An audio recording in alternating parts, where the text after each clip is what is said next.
আসসালামু আলাইকুম ওয়া রাহমাতুল্লাহি ওয়া বারাকাতুহু। আলহামদুলিল্লাহ ওয়াসসালাতু ওয়াসসালামু আলা রাসূলিল্লাহ ওয়া বা'দ। সুপ্রিয় দর্শক, মানব জাতির মূল এবং প্রধান শত্রু হলো ইবলিস এবং তার দোসররা। আমাদের পিতা আদম আলাইহিস সালামের সঙ্গে সর্বপ্রথম শত্রুতা করেছিল ইবলিস এবং আদম আলাইহিস সালামের সন্তানদের সঙ্গে কিয়ামতের ঠিক পূর্ব মুহূর্ত পর্যন্ত শত্রুতা করে যাবে ইবলিস। কোরআনে কারীমের বিভিন্ন জায়গায় আল্লাহ রাব্বুল আলামিন আমাদের শত্রু হিসাবে ইবলিসকে অত্যন্ত স্পষ্ট করে উল্লেখ করেছেন এবং সেই হলো আমাদের প্রধান শত্রু। দুঃখজনক হলেও সত্য যে আমরা পৃথিবীতে অনেক মানুষকে শত্রু মনে করলেও ইবলিস যে আমাদের সবচেয়ে বড় শত্রু এবং সেই শত্রুতা করে যাচ্ছে এবং নানাবিধ অকল্যাণ এবং ক্ষতির মুখে আমাদেরকে ঠেলে দেওয়ার চেষ্টা চালাচ্ছে, সে বিষয় সম্পর্কে আমরা বেশিরভাগ মানুষই একেবারেই বেখবর।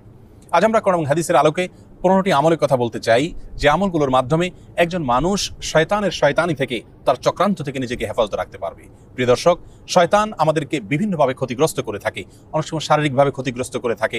আমাদের উপরে দুষ্ট জিনের প্রভাব পড়ার কারণে আমরা অসুস্থ হয়ে যাই, নানামুখী সমস্যার মধ্যে পড়ি। আবার আমাদের আখিরাতকে ধ্বংস করবার জন্য, আমাদের দুনিয়াকে ধ্বংস করার জন্য নানা রকমের কুমন্ত্রণা দিয়ে, ষড়যন্ত্র দিয়ে, নানা রকমের ফাঁদ এটি আমাদেরকে ধ্বংসের দ্বার প্রান্তে নিয়ে যায়। শয়তানের এই সব ধরনের শয়তানি থেকে আমাদের নিজেদেরকে রক্ষা করবার জন্য কোরআন এবং হাদিস বর্ণিত এই 15টি সেফটি বেল্ট, এই 15টি দুর্গকে আমরা ব্যবহার করতে পারি। আর সেই 15টি দুর্গ, 15টি সেফটি বেল্টের প্রথমটি হলো আল্লাহর জিকির। আল্লাহর জিকির এমন একটি দুর্গ যে এটির মাধ্যমে শয়তানের সব ধরনের শয়তানি থেকে আমরা বেঁচে থাকতে পারি সবচেয়ে সহজে। নবী করিম সাল্লাল্লাহু আলাইহি সাল্লাম ইরশাদ করেছেন, ওয়া কাযালিকাল আবদ লা ইউহরিজু নাফসাহু মিনাশ শাইতানি ইল্লা বিযিকরিল্লাহ। আর একইভাবে বান্দা নিজেকে শয়তানের শয়তানি থেকে হেফাজত রাখতে পারে শুধুমাত্র আল্লাহর জিকিরের মাধ্যমে, অর্থাৎ এটি হলো সবচেয়ে কার্যকর মাধ্যম। আল্লাহর জিকির আমরা অন্তরে আল্লাহ স্মরণ করার মাধ্যমে করতে পারি, মুখে সবসময় আল্লাহ তাআলার জিকির আমরা করতে পারি, তার মাধ্যমে হতে পারে। এই জন্য প্রিয় নবী সাল্লাল্লাহু আলাইহি সাল্লামের প্রতিটি পদক্ষেপে তিনি কোনো না কোনো দোয়া পাঠ করতেন এবং আল্লাহর নাম তিনি উল্লেখ করতেন এবং স্মরণ করতেন। অতএব আমাদের সার্বক্ষণিকভাবে সাধারণ যে জিকির সেটি আমরা করে যাব শয়তানের শয়তানি থেকে বাঁচার জন্য। দ্বিতীয় আমল হলো বিশেষ জিকির, সেটি হলো সকাল এবং সন্ধ্যায় যে সমস্ত দোয়া এবং যে সমস্ত জিকির নবী করিম সাল্লাল্লাহু আলাইহি সাল্লাম করেছেন, এর বেশিরভাগ দোয়ার মধ্যে দেখবেন আল্লাহ রাব্বুল আলামিনের পক্ষ থেকে আমাদের জন্য সেফটি এবং নিরাপত্তার প্রার্থনা করা হয়েছে এবং শয়তানের শয়তানি এবং ক্ষতি থেকে বাঁচার জন্য আশ্রয়ের কথাও বিভিন্ন দোয়ায় রয়েছে। এই জন্য সকাল সন্ধ্যার দোয়াগুলো রক্ষা কবচের মতো। সকালে পাঠ করলে দিনভর, সন্ধ্যায় পাঠ করলে রাতভর আল্লাহ রাব্বুল আলামিন শয়তানের দুষ্টমি থেকে এবং চক্রান্ত থেকে আমাদেরকে হেফাজত করবেন এবং দুষ্ট জিনের প্রভাব থেকে আমাদেরকে আল্লাহ তাআলা মুক্ত রাখবেন।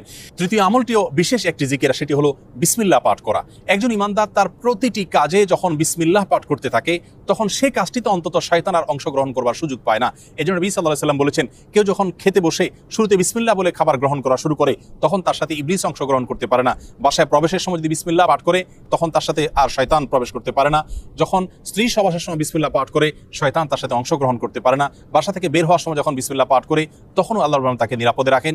এভাবে প্রত্যেকটা কাজে যখন মানুষ বিসমিল্লাহ পাঠ করে, তার মাধ্যমে আল্লাহ রাব্বুল আলামিন শয়তান থেকে হেফাজতে রাখেন। মুসনাদ আহমদে বর্ণিত হয়েছে, প্রিয় নবী সাল্লাল্লাহু আলাইহি সাল্লাম বলেছেন, কেউ বিসমিল্লাহ পাঠ যখন করে, তখন শয়তান আর তাকে দেখতে পায় না, তার এবং শয়তানের মাঝে আড়াল হয়ে যায় এই বিসমিল্লাহ। এই জন্য প্রতিটি কাজে বিসমিল্লাহ বলার মাধ্যমে শয়তানের শয়তানি থেকে, দুষ্টজনের প্রভাব থেকে আমরা নিজেদেরকে মুক্ত রাখার চেষ্টা করতে পারি ইনশাআল্লাহ বিইذনিল্লাহ। 4 নম্বর আমলটিও বিশেষ জিকিরের আমল, সেটি হলো আউযু বিল্লাহি মিনাশ শাইতানির রাজিম পড়া। আল্লাহ বলেছেন, ইম্মা ইয়ানযাগান্নাকা মিনাশ শাইতানি নাযগুন ফাসতাইয বিল্লাহ। শয়তান যখন তোমার উপরে প্রভাব বিস্তার করবে, তোমাকে খোঁচা দিবে, তোমাকে আঘাত করবে, আক্রমণ করবে, তখন আল্লাহর কাছে আশ্রয় চাইবে বিতাড়িত শয়তান থেকে, অর্থাৎ আউযু বিল্লাহি মিনাশ শাইতানির রাজিম এটি পাঠ করবে কোরআন কারীমের তেলাওয়াতের সময়। এজন্য আমাদেরকে আউযু বিল্লাহ পাঠ করতে বলা হয়েছে, যাতে করে কোরআন পাঠ করতে গিয়ে শয়তান আমাদের মাঝে কোনো প্রকার বিভ্রান্তি সৃষ্টি না করতে পারে, ডিস্টার্ব না করতে পারে। কোনো মানুষ যখন রাগান্বিত হয়ে পড়ে, তখনও আউযু বিল্লাহ পাঠ করতে বলা হয়েছে, কারণ মানুষ রাগান্বিত হয় মূলত শয়তানের প্ররোচনা দ্বারায় এবং শয়তানের প্ররোচনা দ্বারাই তার রাগ নিয়ন্ত্রণের বাইরে গিয়ে ক্ষতিগ্রস্ত হয়ে যায়। এজন্য রাগের সময়ও আল্লাহ নবী সাল্লাল্লাহু আলাইহি ওয়াসাল্লাম আমাদেরকে আউযু বিল্লাহ পাঠ করতে শিক্ষা দিয়েছেন। 5 নম্বর আমল হলো ওযু। বিভিন্ন হাদিস থেকে বোঝা যায়, মানুষ যখন পবিত্র থাকে, ওযু অবস্থায় থাকে, তখন শয়তানের শয়তানি থেকে অনেকখানি নিরাপদে থাকতে পারে।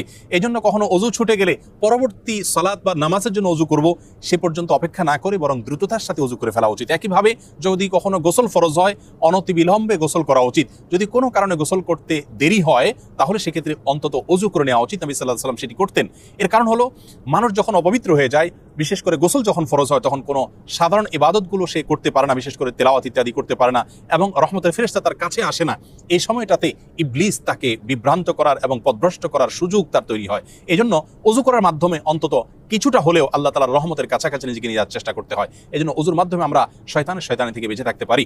শয়তানের শয়তানি থেকে এবং তার চক্রান্ত থেকে, তার আক্রমণ থেকে নিজেদেরকে নিরাপদ করবার জন্য 6 নম্বর যে আমলটির কথা বলতে চাই, তা হলো আয়াতুল কুরসি। বিশেষ করে রাতে শোবার সময় এবং সেই সাথে আয়াতুল কুরসির পাশাপাশি রাতে ওযু করে শোয়া। নবী করিম সাল্লাল্লাহু আলাইহি ওয়াসাল্লামের হাদিস থেকে আমরা জানতে পারি, স্বয়ং ইবলিসই একবার ফাঁদে পড়ে শিক্ষা দিয়েছেন আমাদেরকে একজন সাহাবীর মাধ্যমে, যে আয়াতুল কুরসি পাঠ করার মাধ্যমে শয়তানি থেকে রক্ষা পাওয়া যায়, বিশেষ করে রাত ভর। এই জন্য সবসময় আয়াতুল কুরসি পাঠ করার শিক্ষা নবী আলাইহিস সালাম দিয়েছেন। অন্য সময় আমরা বেশি বেশি করে আয়াতুল কুরসি পাঠ করব। 7 নম্বর আমল হলো সূরাতুল বাকারা। সূরাতুল বাকারা তেলাওয়াতের মাধ্যমে শয়তানি থেকে এবং দুষ্ট জিনের আঘাত থেকে, আক্রমণ থেকে আল্লাহ রাব্বুল আলামিন আমাদেরকে হেফাজত রাখবেন। সহিহ মুসলিমে বর্ণিত হয়েছে, নবী করিম সাল্লাল্লাহু আলাইহি ওয়াসাল্লাম ইরশাদ করেছেন, যে বাসায় সূরাতুল বাকারা তেলাওয়াত করা হয় সেই বাসায় দুষ্ট জিনের আক্রমণ হয় না, বা দুষ্ট জিনের আঘাত থেকে আল্লাহ তাআলা সেই বাসাকে হেফাজত রাখেন, নিরাপদে রাখেন, এবং শয়তানি থেকে আল্লাহ তাআলা হেফাজত রাখেন। ব্যক্তিগতভাবে আমরা বহুবার পরীক্ষা করে দেখেছি, যে বাসায় বা বাসার লোকদের উপরে দুষ্ট জিনের প্রভাব দেখা দিয়েছে, সেখানে সূরাতুল বাকারা তেলাওয়াত করার মাধ্যমে খুব দ্রুততার সঙ্গে এবং বিস্ময়করভাবে তৎক্ষণাৎ আল্লাহ রাব্বুল আলামিন উপকারিতা দিয়ে থাকেন এবং দুষ্ট জিনের প্রভাব থেকে মুক্তি দান করে থাকেন। 8 নম্বর আমল হলো সূরা ফালাক এবং সূরা নাস। কোরআন কারীমের শেষ দুটি সূরা বেশি বেশি পাঠ করা।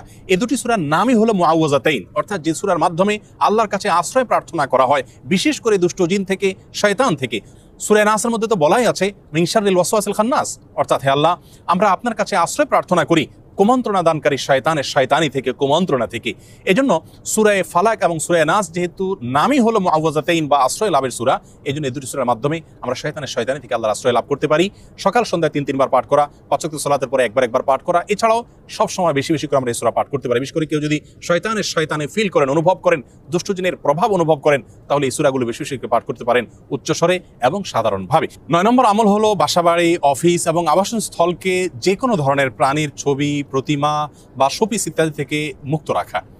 এমনকি বাজার থেকে যে সমস্ত ব্যাগ বা প্যাকেট ইত্যাদি আমরা আনি, সেগুলোতে যদি কোনো প্রাণীর ছবি থাকে, সেগুলোকে খুব দ্রুততার সাথে বাসা থেকে সরিয়ে দেয়া কিংবা ঢেকে দেয়া। বাসা বাড়িতে এই সমস্ত ছবির প্রভাবে দুষ্ট জিনের অনেক বেশি দুষ্টমির সুযোগ তৈরি হয়। আমি চাক্ষুষ প্রমাণ পেয়েছি যে অনেক বাসায় দুষ্ট জিনের প্রভাবে অনেকে অসুস্থ হয়েছেন এবং এই জাতীয় ছবিগুলো খুঁটে খুঁটে বাসা থেকে পরিচ্ছন্ন করে ফেলা হয়েছে, এবং তারপরে আল্লাহ রাব্বুল আলামিন তাদেরকে অনেকখানি মুক্তি দিয়েছেন দুষ্ট জিনের প্রভাব থেকে। এই জন্য এই বিষয়টিকে বিশেষভাবে খেয়াল করা, সেই সাথে বাসার ভেতরে কুকুর এবং গান বাজনা ইত্যাদি এগুলো রাখা থেকে যথাসম্ভব বেঁচে থাকার চেষ্টা করা, এটিও শয়তানের চক্রান্ত থেকে বাঁচার অন্যতম একটি মাধ্যম।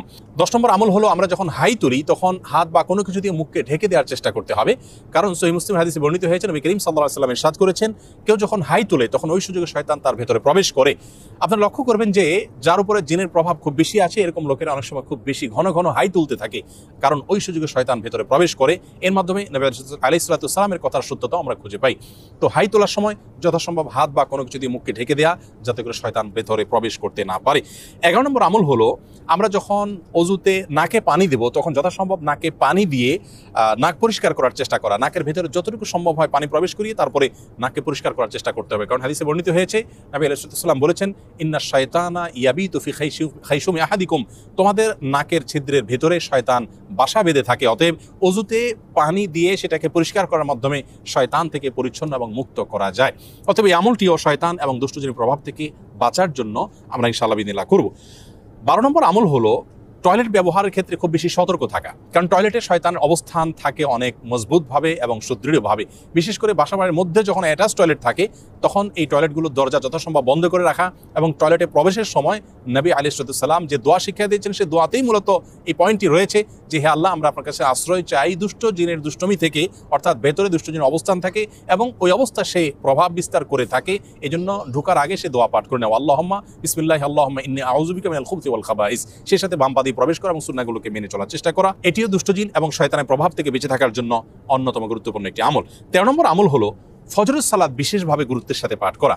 কারণ আমরা জানি নবী আলাইহিস সালাম বলেছেন, কেউ যখন ঘুমিয়ে পড়ে তার কপালে শয়তান গিরা দেয় এবং তার উপরে প্রভাব বিস্তার করে, দিনভর সেই প্রভাবে সে প্রভাবিত থাকে।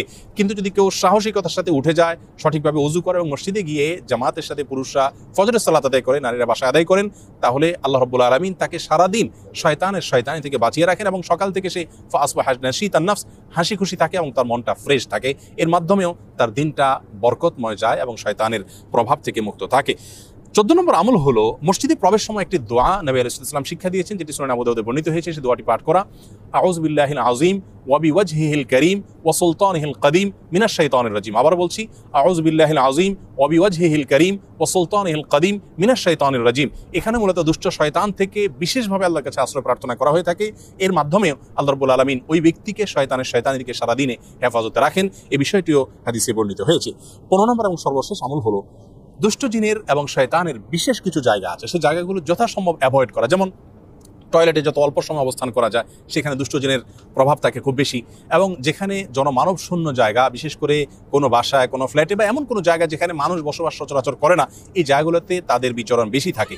এগুলোকে যথাসম্ভব অ্যাভয়েড করা বা যত অল্প সময় সম্ভব কাজ সেরে সেখান থেকে চলে যাওয়া, এটিও শয়তান এবং দুষ্টজিনের প্রভাব থেকে মুক্ত থাকার জন্য অত্যন্ত গুরুত্বপূর্ণ একটি আমল। সেই সাথে উটের যে বাথান, সেই জায়গাতে দুষ্টজিনের অবস্থান বেশি হয়ে থাকে, মরুভূমিতে অবস্থান অনেক বেশি হয়ে থাকে, এই বিষয়গুলো হাদিস থেকে প্রমাণিত। অতএব এই 15টি সেফটি বেল্ট বা দুর্গ এগুলো ব্যবহার করার মাধ্যমে শয়তান এবং দুষ্টজিনের প্রভাব থেকে আমরা নিজেদের পরিবারকে, বাসাবাড়িকে মুক্ত রাখার চেষ্টা করতে পারি। আল্লাহ তাআলা আমাদের সকলকে সেই তৌফিক দান করুন। আসসালামু আলাইকুম ওয়া রাহমাতুল্লাহি ওয়া বারাকাতুহু।